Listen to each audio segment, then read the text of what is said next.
আমরা এই অনুষ্ঠান করছি, কিন্তু জন্ম আর দুনিয়া থেকে পর্দা নেওয়া একই মাসে। এই যে বোলার অনেকজনা সুযোগ পাচ্ছে, মরার শোক পালন করছ না জন্মদিবস পালন করছ, দুটাই একই দিনে, বারটাও একই দিনে পড়ে গেছে সোমবার। সেই কারণে সুযোগটা পেয়েছে। যাই হোক,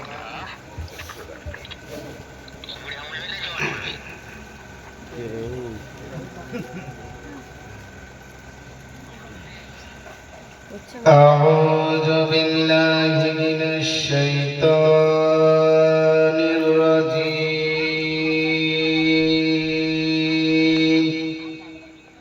بسم الله الرحمن الرحيم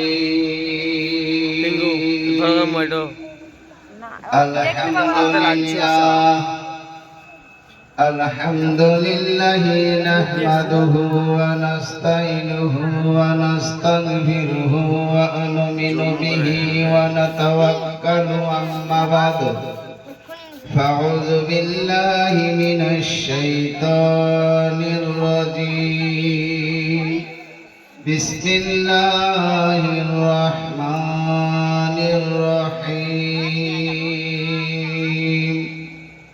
إن الله مع الصابرين بسم الله الرحمن الرحيم ألم تر كيف فعل ربك بأصحاب الفيل بسم الله الرحمن الرحيم شهد الله أنه لا إله إلا هو والملائكة وأولو العلم قيما بالقسط لا إله إلا هو العزيز الحكيم الحمد لله সমস্ত তারিফ ও প্রশংসা গুণগান আরাধনা উপাসনা নামাজ রোজা হজ যাকাত 12ই রবিউল আউয়াল লাইলাতুল বারাত লাইলাতুল কদর আমরা যে ইবাদত করে থাকি এটাও একটা ইবাদত, একমাত্র শুধু একজনকে খুশি করার উদ্দেশ্যে, সেটা হচ্ছে আল্লাহ। আল্লাহ যদি কবুল করে নেয় তাহলে আপনি পাকার পার। কে কি বললো ওদিকে কান করে লাভ নাই, কারো দিকে কান নাই। একদিন না একদিন আপনাকে মরতে হবে, আপনি কবরে কি নিয়ে যাবেন এই চিন্তাই শুরু করে থাকতে হবে। কেউ কেউ বলছে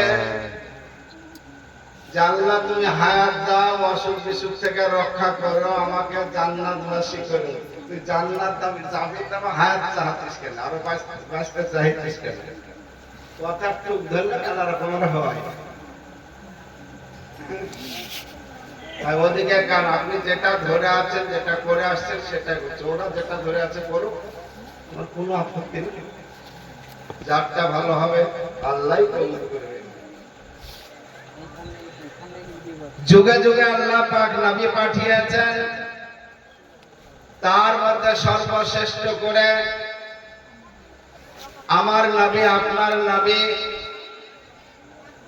আখিরি জামানার নবী জনাবে মুহাম্মদুর রাসূলুল্লাহ সাল্লাল্লাহু তাআলা আলাইহি ওয়াসাল্লামকে সর্বশ্রেষ্ঠ করে দুনিয়াতে পাঠিয়েছেন। তার উম্মত হলাম আমরা। আমাদের ছাড় আছে, অফার আছে, কারণ আমরা না দেখেছি নবীর সাহাবাকে, না দেখেছি নবীকে, না দেখেছি কোন আল্লাহর ওলিকে। যদিও আমাদের মধ্যে কেউ থাকে আমরা হয়তো চিনি না কোনটা আল্লাহর ওলি, তবুও বিশ্বাস করে যা আছি, সেই কারণে আমাদের ছাড় আছে। কারণ নবীর সাহাবারা পর্দা দিয়ে চলে গেছে, তারপর থেকে যারা কলেমাধারী মুসলমান, ভালো করে শুনবেন, কলেমাধারী মুসলমান মারা যাবে জীবনে একবার অন্তত বলেছে লা ইলাহা ইল্লাল্লাহু মুহাম্মাদুর রাসূলুল্লাহ, তারা যদি মারা যায় ধরেলেন পাপ করে করে করে করে আমার সব ভর্তি হয়ে গেছে, মরে গেলাম, আল্লাহ পাক কিন্তু আমাকে জাহান্নামে দিল, আল্লাহ না করো, জাহান্নামে দিল, বিচার হবে। বিচারে দেখা গেল যারা নবীর উম্মত তাদেরকে ছাড় দেওয়া হলো, যাও তোমরা নবীদেরকে না দেখে মেনেছো, তোমরা চলে যাও জান্নাতে। চলে গেল, কিন্তু একটা চিহ্ন থাকবে, চিহ্ন থাকবে, গলায় একটা মালার মতো দাগ থাকবে। আর যারা আল্লাহর ইবাদত করেছে, আল্লাহ বলেছেন ফাদখুলি ফি ইবাদি ওয়াদখুলি জান্নাতি, যারা ইবাদত করে জান্নাত পেয়েছে তাদের গলায় ওই দাগটা থাকবে না। যারা জান্নাতে ইবাদতের, তারা বলবে যে এরা জেল খাটা আসামি, বলবে তো নাকি, বলারই কথা, জেল খাটা আসামি। তো এরা কাঁদতে শুরু করবে, আল্লাহ তুমি জান্নাত দিলে কিন্তু একটা লানত আমাদের কাছে থেকে গেল, একটা অভিশাপ থেকে গেল। এই অভিশাপটা আমরা কি করে তাড়ি আর কি করে দূর হয়? সবগুলো চলে যাবে জান্নাতে আমার নবীর কাছে। যে ইয়া রাসূলুল্লাহ আমাদেরকে এই মুক্তি, বিপদ থেকে মুক্তি দেন, আপনি যদি আল্লাহর কাছে আরজি করেন তাহলে হয়তো আল্লাহ আমাদেরকে ক্ষমা করে দেবে, এই দাগটাও উড়িয়ে দেবে। নবী আমার সঙ্গে সঙ্গে আরজি করবেন, হাত তোলার আগে দাগগুলো মুছে যাবে, বলেন সুবহানাল্লাহ। শুধু আমাদের জন্য আমরা কিছু জায়গায় পাবো তা না, কিন্তু একটু ঠুকন খাইতে হবে, বুঝলেন? একটা মন্দির, এখানে আপনাদের সব রকমের ধর্মের মানুষ আছে, রাগের কথা না। একটা ছেলে চলে যাচ্ছে, সে হয়তো আমাদের মতো ছোটখাটো বক্তা, রাস্তা দিয়ে চলে যাচ্ছে, একটা পাখি ডাকছে, পাখি ডাকছে, তো পাখিটা কুম কুম করে ডাকছে, তো মৌলবীটা বলছে বাহ সুন্দর লাগছে। তো একটা হিন্দু লোক আসছে, বলছে দেখেন পাখিটা বলছে আল্লাহ আল্লাহ আল্লাহ বলছে, কি বলে? তো বলছে আপনি ডাকলে শুনতে পাবেন, ও বলছে আল্লাহ রসুল খোদা, আল্লাহ রসুল খোদা, আল্লাহ রসুল খোদা। পাখিটা পাঠাই গেছে। ওই হিন্দু লোকটা বলছে না না, তা বলবেন না, তা বলছেন না, ও বলছে হরে কৃষ্ণ রাধা, হরে কৃষ্ণ রাধা, হরে কৃষ্ণ রাধা। তুই নাই ঝামেলা লে, ঝামেলা লে, এই ঝামেলার ফাইসালা করবে কে? আপনাদের দিকে অলি গলিতে সবকিছু বিক্রি হয়, পেঁয়াজ রসুন আদা যত কিছু, মাছ টাছ সবই বিক্রি হয়। আমাদের দিকে এই মাছ বাদ দিয়ে কিছু পাবেন না, সব বাজার বাজার কিনবে হাঁটে হাঁটে। তো ওই ছেলেটা চলে আসছে, ওর কাছে ঝুড়িতে সবকিছু আছে, ভ্যানে সাজালে, বলছে আমাদের এই দ্বন্দ্বটা একটু মিটিয়ে দাও তো। বলে কি হয়েছে, আপনারা ঝামেলা করছেন কেন? বলছে পাখিটা ডেকেছে, ও আমি বলছি আল্লাহ রসুল খোদা, আর ও বলছে হরে কৃষ্ণ রাধা। পাখিটা আবার ডেকেছে, তো বলছে আপনারা পাগল, আপনারা বুঝেন না। ওই বলছে নাকি, তো কি বলছে? বলছে পেঁয়াজ রসুন আদা, পেঁয়াজ রসুন আদা, পেঁয়াজ রসুন আদা। আমার কাছে এগুলো আছে, এগুলো বলছে। তো যে যা করছে করুক, আমি যেটা বলবো সেটাই করবো নাকি? মা আমিনা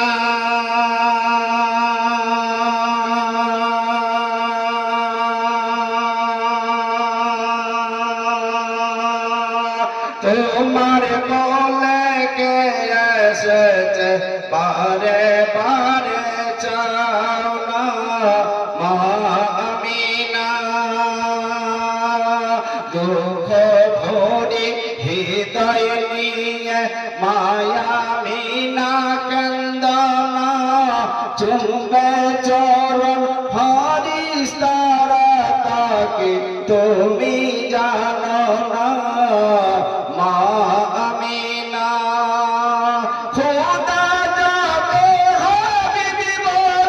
সনদ দিলেন বিশ্বপর যার চরণের পড়িলে ছায়া নিভে দোজখ সাতখানা মা আমিনা তোমার কোলে কে এসেছে বারে বারে চাও না আল্লাহুম্মা সাল্লি আলা সাইয়্যিদিনা মাওলানা মুহাম্মদ ওয়া আলা আলি সাইয়্যিদিনা মাওলানা মুহাম্মদ। যাও কিছুক্ষণ আগে ওয়াজ শুনছিলেন নবী পাহাড়ের গুহায় ঢুকলেন, ঢুকে কাঁদছিলেন উম্মতের জন্য।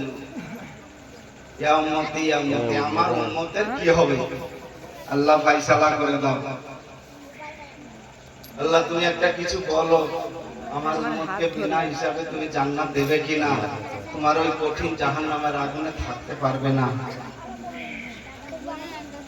এদিকে যে তিনজন নবীর সাহাবা গেছেন, একজনের নাম হচ্ছে আবু বকর সিদ্দিক রাদিয়াল্লাহু তাআলা আনহু, একজনের নাম হচ্ছে ওমর ফারুক রাদিয়াল্লাহু তাআলা আনহু। এরা দুইজন গিয়ে বলছে, নবী আপনি উঠেন, মাথা তোলেন, কথা বলেন, বাড়ি চলেন। আপনি 3 দিন থেকে মদিনা ছাড়া আমরা অলি গলি খুঁজে পাইনি, আজ মদিনা অন্ধকার হয়ে গেছে, দয়া করে আমাদের সঙ্গে চলেন। নবী মাথাও তোলে না, কথাও বলে না। বড় চিন্তা হয়ে গেল আবু বকর সিদ্দিক রাদিয়াল্লাহু তাআলা আনহু। আবু বকর সিদ্দিক রাদিয়াল্লাহু তাআলা আনহু চোখের পানি ছেড়ে ছেড়ে বলতে আরম্ভ করেছে, নবী গো, আপনি মাথা তোলেন, কথা বলেন, বাড়ি চলেন, আর উম্মতের জন্য কাঁদতে হবে না। ওই কাফিরের ভয়ে যেদিন আপনার সঙ্গে আমরা দুইজন পালিয়ে আসি, কাফিরের ভয়ে অন্ধকারে গর্তে আমরা লুকিয়ে পড়ি, মাকড়সায় জাল কেড়ে দেয়, কবিতরে ডিম পেড়ে দেয়, আর কাফিরেরা বুঝতে পারে না আমাকে সাপে দংশন করেছিল। এক নয়, দুই নয়, 3 জায়গায় যখন কামড় দিল, আমার শরীরটা অস্থির হয়ে গেল, আমি যন্ত্রণায় থাকতে পারি না। নবী গো, তবু আপনাকে ডাকি না, আপনার মুখের থুতু মুবারক আমার পায়ে লাগিয়ে দিলেন, আমার ওই সাপের বিষটা দূর হয়ে গেল, ভালো হয়ে গেল। আপনার মুখের কথা আপনি সেই দিন বলেছিলেন, ও নবী গো, আদম আলাইহিস সালাম থেকে ঈসা ইমাম মেহদী পর্যন্ত যত মানুষ জন্ম নেবে, যত নেকি করবে, সব নেকি গুলো এক জায়গায় করলে আজ তোমার একদিনের নেকি তার থেকেও বেশি হয়ে যাবে। ও নবী গো, ওই নেকি আমার